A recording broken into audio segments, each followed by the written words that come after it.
ಚಿಕ್ಕ ವಯಸ್ಸಿನಿಂದ ನಿನ್ ಸಂತೋಷನೇ ನನ್ನ ಸಂತೋಷ ಅಂತ ಬಾಳ್ತಾ ಇದ್ದೆ. ನನಗೆ ಈ ಮದುವೆಯಿಂದ ನಿನ್ನ ಸಂತೋಷ ಹಾಳಾಗುತ್ತೆ ಅನ್ನೋದಾದ್ರೆ ಅದಕ್ಕೆ ಖಂಡಿತ ನಾನ್ ಕಾರಣ ಆಗಿರಲ್ಲ.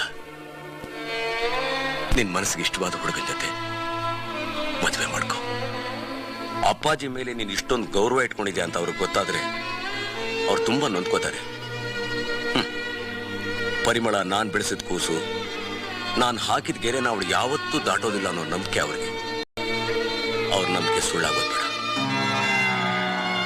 ನಿನ್ಗೆ ಈ ಮದುವೆ ಇಷ್ಟ ಅಲ್ಲ ಅಂತ ಅವ್ರಿಗೆ ಗೊತ್ತಾದ್ರೆ ಒಂದ್ ಹೆಣ್ಮನಸ್ಸನ್ನ ಅರ್ಥ ಮಾಡ್ಕೊಳ್ದೆ ಅವಳು ವಿರುದ್ಧವಾಗಿ ನಡ್ಕೊಂಡಲ್ಲ ಅಂತ ಅವ್ರು ಬದುಕಿರೋವರೆಗೂ ಕೊರಗ್ತಾನೆ ಇರ್ತಾರೆ.